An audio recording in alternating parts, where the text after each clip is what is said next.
नमस्ते दोस्तों, मैं योगाचार्य दीपक और आप देख रहे हैं योग की पाठशाला। योग की पाठशाला में आज हम योग के इतिहास का और इसके विकास क्रम का वर्णन करेंगे, व्याख्या करेंगे, चर्चा करेंगे। देखिए, योग के विकास क्रम को हम 5 भागों में बांट सकते हैं, जिसमें जो पहला कालखंड है वह है वैदिक काल, श्रुति काल, जिसका समय है 1500 बीसी से 300 बीसी। देखिए, वैदिक काल में वेद आते हैं। वेद 4 प्रकार के होते हैं, उनके उपवेद होते हैं।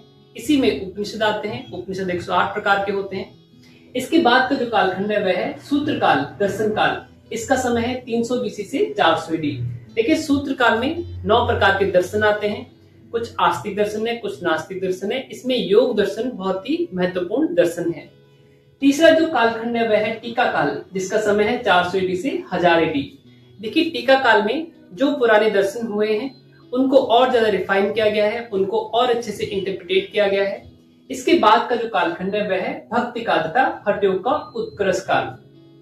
देखिए, भक्ति काल में बहुत तरीके के भक्त आए हैं, जैसे गुरु नानक देव जी हैं, कबीर दास जी हैं, मीराबाई हैं, चैतन्य महाप्रभु हैं और भी बहुत सारे भक्त हैं।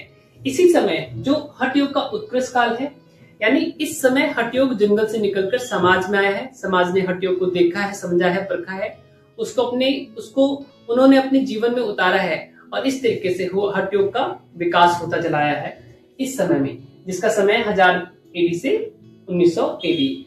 आधुनिक काल का जो समय है वह है 1900 एडी से आज तक।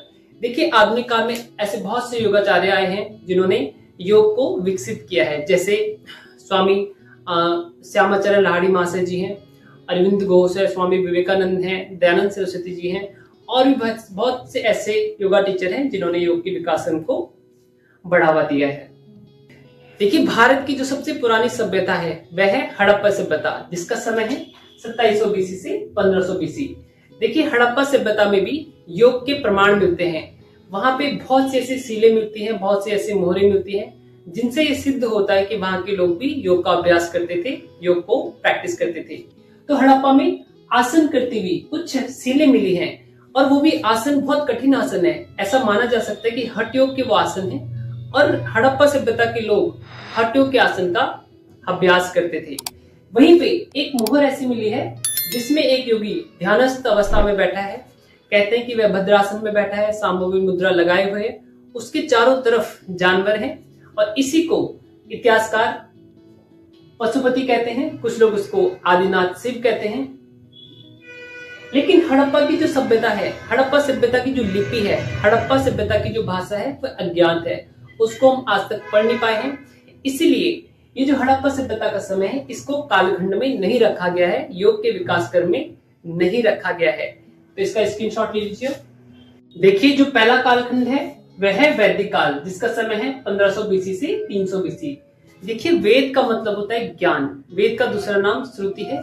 4 प्रकार के वेद हैं, ऋग्वेद, सामवेद, यजुर्वेद, अथर्ववेद, जिनमें से सबसे पुराना वेद है ऋग्वेद और सबसे नया वेद है अथर्ववेद। देखिए, ऋग्वेद में देवताओं की स्तुति के संबंध में मंत्र हैं, वहीं सामवेद का संबंध संगीत से है, यजुर्वेद का संबंध यज्ञ, हवन, कर्म कांड से है और अथर्ववेद का संबंध, जो कि सबसे नया वेद है, उसका संबंध जादू टोने से है, औषधि से है और आयुर्वेद से है। देखिए, हर वेद का जितने भी 4 प्रकार के वेद हैं इनके कुछ भाग होते हैं, 4 प्रकार के भाग होते हैं, जिनका नाम है संहिता, ब्राह्मण, आरण्यक और उपनिषद। देखिए, संहिता में मंत्रों का संकलन है, मंत्रों का कलेक्शन है। वहीं पे ब्राह्मण में कर्म कांड से रिलेटेड बातें हैं, जबकि आरण्यक में कि कोई साधक जंगल में जाकर किस प्रकार से परमात्मा की उपासना करे, किस प्रकार से परमात्मा का भाव करे, परमात्मा की पूजा करे। जबकि उपनिषद में जगत के संबंध में, आत्मा के संबंध में, परमात्मा के संबंध में विचार देखने को मिलते हैं, यानी आध्यात्मिक विचार देखने को उपनिषद में मिलते हैं। देखिए, अगर हम ऋग्वेद की बात करें तो ऋग्वेद में ये कहा गया है योग के संबंध में कि विद्वानों का कोई भी कर्म बिना योग के सिद्ध नहीं हो सकता। वही कहा गया है कि योगी योगी तवेस्त्रम वाजे वाजे हवा में सखाए इंद्र भूते, कि हम योग में हर मुसीबत में उस इंद्र का आवाहन करते हैं। जबकि अथर्ववेद में कहा गया है कि जो हमारा शरीर है ये अष्ट चक्र रूपी है, 9 इसमें द्वार हैं, इसके केंद्र में हिरण्यगर्भ रूप ज्योति विराजमान है। यहाँ पर जो हिरण्यगर्भ है इसका संबंध आत्मा से है, परमात्मा से है। तो हम ये जान सकते हैं, हमने ये देखा है कि वेद में योग की चर्चा काफी मिलती है। इसका स्क्रीनशॉट ले लीजिए। देखिए, वेदों के बाद अब उपनिषद आते हैं। उपनिषद का मतलब होता है गुरु के निकट बैठकर जो ज्ञान प्राप्त किया जाता है वह उपनिषद है। देखिए, उपनिषदों में गुरु और शिष्य के बीच में संवाद है। गुरु और शिष्य के बीच में जगत के संबंध में, आत्मा के संबंध में, परमात्मा के संबंध में आध्यात्मिक विचार हैं, दार्शनिक विचार हैं। अगर हम एग्जाम्पल के रूप में देखें तो कठोपनिषद में यमराज और नचिकेता का संवाद है, जहाँ पे जो यमराज है वो गुरु है और नचिकेता शिष्य हैं। देखिए, कुल उपनिषद 108 हैं। उनमें से जो मुख्य उपनिषद है वो 11 हैं। वह है ईशावास्य उपनिषद, केन उपनिषद, कठोपनिषद, प्रश्न उपनिषद, मुंडुक, मांडुक्य, तैत्तिरीय, ऐत्रेय, छांदोग्य, बृहद आरण्यक, श्वेताश्वर उपनिषद है। देखिए, उपनिषदों में योग को बहुत ही रिफाइंड तरीके से कहा गया है। अगर हम उपनिषदों में योग उपनिषद की बात करें तो योग उपनिषद की संख्या 20 है, यानी 20 उपनिषद ऐसे हैं जिनमें योग के बारे में बहुत विस्तार से बताया गया है। जिनमें से कुछ उपनिषद ये हैं, जैसे श्वेताश्वर उपनिषद, इसमें षष्टांग योग का वर्णन है। ध्यान बिंदु उपनिषद, इसमें प्रणव ध्यान विधि है कि किस प्रकार से ओम का ध्यान किया जाए, प्रणव का ध्यान किया जाए। इसी उपनिषद में अष्टांग योग का वर्णन भी देखने को मिलता है। नाद बिंदु उपनिषद, इस उपनिषद में किस तरीके से नाद का अनुसंधान किया जाए, किस तरीके से सिद्धासन में बैठ के प्रणव ध्वनि को सुना जाए। जबकि तेज बिंदु उपनिषद में योग के 15 अंगों का वर्णन किया गया है और त्रिशिक ब्राह्मण उपनिषद में अष्टांग योग का वर्णन किया गया है। इससे हमें यह समझ में आता है कि वेद में योग का जो स्वरूप है उसकी तुलना में जो उपनिषद में योग का स्वरूप है वो बहुत रिफाइंड है, वो बहुत ज्यादा विकसित है। अब इसका आप स्क्रीनशॉट ले लीजिए। वैदिक काल के बाद अब हम सूत्र काल या दर्शन काल के बारे में बात करने वाले हैं। सूत्र काल का समय, दर्शन काल का समय 300 BC से 400 AD तक रहा है। दर्शन शब्द का मतलब होता है देखना या जिसके द्वारा देखा जाए। दर्शन वह विद्या है जिसके माध्यम से हम तत्व का, ईश्वर का, आत्मा का साक्षात्कार कर सकते हैं। देखिए, भारतीय दर्शन की जो मूल प्रकृति है वह आध्यात्मिक है, स्पिरिचुअल है। भारतीय दर्शन 2 प्रकार के हैं, आस्तिक दर्शन और नास्तिक दर्शन। आस्तिक दर्शन यानी ऑर्थोडॉक्स दर्शन और नास्तिक दर्शन यानी हेटेरोडॉक्स दर्शन।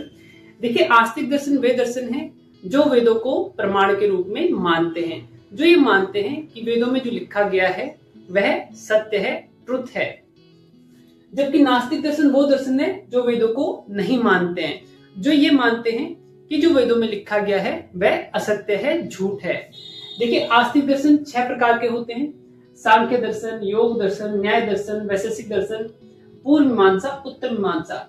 आस्तिक दर्शन हमेशा 2 के पेयर में चलते हैं, जैसे सांख्य योग के साथ चलता है, न्याय वैशेषिक के साथ चलता है, पूर्व मीमांसा उत्तर मीमांसा के साथ चलता है। पेयर का मतलब यह है कि ये मानते हैं कि जो, जैसे सांख्य दर्शन ये मानता है कि जो योग दर्शन है वह सही दर्शन है, या योग दर्शन वो दर्शन है जो ये मानता है कि सांख्य में जो लिखा गया है, सांख्य के जो विचार हैं वह सही हैं। इसी तरीके से ये पेयर में चलते हैं। अगर सांख्य दर्शन की बात करें तो सांख्य दर्शन को कपिल मुनि ने लिखा है, योग दर्शन को महर्षि पातंजलि ने लिखा है। देखिए, यही दर्शन योग के लिए बहुत महत्वपूर्ण दर्शन है। न्याय दर्शन गौतम ऋषि ने लिखा है, वैशेषिक दर्शन महर्षि कणाद ने लिखा है, पूर्व मीमांसा जैमिनी ने और उत्तर मीमांसा बादरायण ने लिखा है। देखिए, पूर्व मीमांसा का संबंध वैदिक कर्म कांड से है, जबकि उत्तर मीमांसा का संबंध वैदिक ज्ञान कांड से, वेदांत से है, उपनिषद से है। देखिए, वही नास्तिक दर्शन 3 प्रकार के दर्शन है। बौद्ध दर्शन गौतम बुद्ध ने लिखा हुआ है, इसमें आर्य अष्टांगिक मार्ग और 4 आर्य सत्य बहुत ही प्रसिद्ध हैं। जैन दर्शन महावीर स्वामी ने लिखा है, जिसमें 5 महाव्रत और 3 रथ यानी सम्यक दर्शन, सम्यक चरित्र और सम्यक ज्ञान बहुत ही फेमस है। जबकि चारवाक दर्शन, इसको लिखा है ऋषि बृहस्पति ने। तो इस प्रकार से हमने देखा कि दर्शन काल 300 BC से 400 AD के बीच में है। इस दर्शन में योग के परिप्रेक्ष्य में जो सांख्य दर्शन है और योग दर्शन है, ये बहुत ही महत्वपूर्ण दर्शन है। इनके बारे में हम आगे पढ़ने वाले हैं। आप इसका स्क्रीनशॉट ले लीजिए। देखिए, अभी तक हमने वैदिक काल देखा, दर्शन काल देखा। इसके बाद का जो समय आता है वह है टीका ग्रंथों का काल, यानी टीका काल। इसका जो समय है वह है 400 AD से 1000 AD। टीका का मतलब होता है व्याख्या करना। देखिए, जितने भी भारतीय दर्शन हुए हैं उनकी अलग तरीके से व्याख्या की गई है इस समय काल में, इस काल में। अगर हम कुछ इंपॉर्टेंट टीकाओं की बात करें तो सांख्य दर्शन पर जो सबसे महत्वपूर्ण टीका लिखी है वह लिखी है वाचस्पति मिश्र ने, जिसका नाम है सांख्य तत्व कौमुदी। जबकि जो दूसरी महत्वपूर्ण टीका है सांख्य दर्शन पर वह लिखी है विज्ञान भिक्खु ने, जिसका नाम है सांख्य प्रवचन भाष्य। यह ध्यान देने जैसा है कि सांख्य दर्शन पर जो सबसे महत्वपूर्ण टीका है वह है वाचस्पति मिश्र की सांख्य तत्व कौमुदी। जबकि योग दर्शन पर जो टीकाएं लिखी गई हैं, दो लोगों ने योग दर्शन पर महत्वपूर्ण टीकाएं लिखी हैं, जिसमें जो पहली टीका है वह है व्यासदेव जी की, जिसका नाम है योग भाष्य। जबकि जो दूसरी महत्वपूर्ण टीका है वह है वाचस्पति मिश्र की तत्व वैसारधी। वहीं उत्तर मीमांसा पर जो टीकाएं लिखी हैं उनमें से जो सबसे महत्वपूर्ण टीका है वह है शंकराचार्य की अद्वैत वेदांत के रूप में, जबकि दूसरी जो टीका है वह है माध्वाचार्य की द्वैत वेदांत के रूप में। देखिए इसके बाद का जो समय है वह है भक्ति काल का और हठ योग के उत्कर्ष काल का। इसका जो समय वह है 1000 एडी से 1900 एडी। देखिए भक्ति काल में बहुत तरीके के भक्त हुए हैं, जैसे कबीर दास, रैदास, तुलसीदास, मीरा भाई, चैतन्य महाप्रभु, गुरु नानक देव और दादू जी। जबकि इसी समय में, इसी काल में हठ योग का भी विकास होता जा रहा है। हठ योग जंगलों से निकलकर समाज में आया है। समाज के लोगों ने हठ योग को देखा है, उसको अपनाया है। इसको देखिए हठ योग को जंगल से समाज में लाने का जो सबसे बड़ा काम किया वह किया है गुरु गोरखनाथ जी ने। गुरु गोरखनाथ जी का बहुत बड़ा साहित्य है। उनमें से कुछ महत्वपूर्ण जो ग्रंथ हैं वह है गोरख संहिता, सिद्ध सिद्धांत पद्धति और गोरख गीता। देखिए अभी तक हमने योग के कुल 4 खंडों को देखा है, वैदिक काल, दर्शन काल, टीका काल, भक्ति योग या हठ योग का उत्कर्ष काल। इसके बाद हम देखेंगे आधुनिक काल। इसका स्क्रीनशॉट लीजिए। देखिए अब हम आधुनिक काल की बात करते हैं, मॉडर्न पीरियड की बात करेंगे, जिसका समय है 1900 एडी से आज तक। देखिए योग के आधुनिक काल में योग का विकास बहुत ही विस्तारित है, बहुत फैला हुआ है। इसलिए हम कुछ महत्वपूर्ण योगियों की जो योगिक तकनीक है उन्होंने कौन सी पुस्तकें लिखी हैं या योग के विकास में उन्होंने किन संस्थाओं की स्थापना करी है उसके बारे में समझेंगे। 11 सितंबर 1893 में शिकागो अमेरिका में अंतर्राष्ट्रीय धर्म सम्मेलन हुआ था, जिसमें स्वामी विवेकानंद जी ने बहुत ही प्रसिद्ध भाषण दिया था। इस समय से ये माना जाता है कि इसी समय से योग का आधुनिक काल आरंभ होता है। यही समय है जहां से योग का आधुनिक काल शुरू होता है। देखिए अब हम कुछ योगाचार्यों की बात करेंगे, उनका योग के विकास में क्या कॉन्ट्रीब्यूशन रहा है उसके बारे में चर्चा करेंगे। देखिए जो स्वामी दयानंद सरस्वती जी हैं, इन्होंने एक प्रसिद्ध बुक लिखी है, किताब लिखी है, जिसका नाम है सत्यार्थ प्रकाश, और बॉम्बे में, महाराष्ट्र में आर्य समाज की स्थापना करी है। दूसरे ऋषि हैं महर्षि अरविंद घोष। देखिए इनकी 2 पुस्तकें बहुत फेमस हैं। पहला योग समन्वय इंट्रीगल योगा, दूसरा लाइफ डिवाइन। तीसरे जो ऋषि हैं वह है लाहिड़ी मासे जी। देखिए इनकी जो तकनीक है, क्रिया योग की तकनीक, ब्रीदिंग टेक्निक, ये काफी फेमस रही है। स्वामी विवेकानंद, देखिए स्वामी विवेकानंद जी ने ज्ञान योग, भक्ति योग, राजयोग, अष्टांग योग एवं वेदांत पे कुछ टीकाएं लिखी हैं, उनको और अच्छे तरीके से इंटरप्रेटेट किया है। वहीं शिवानंद सरस्वती जी ने डिवाइन लाइफ सोसाइटी और योगा वेदांत फोर्स एकेडमी, ये योग की संस्थाएं हैं जो ऋषिकेश उत्तराखंड में है। अगर हम महर्षि रमन की बात करें तो महर्षि रमन ने आत्म खोज की साधना दी है, सेल्फ इंक्वायरी मेथड दिया है। इसमें यह पूछा जाता है कि अपने आप से बार बार ये पूछा जाए कि हु एम आई, आप कौन हैं।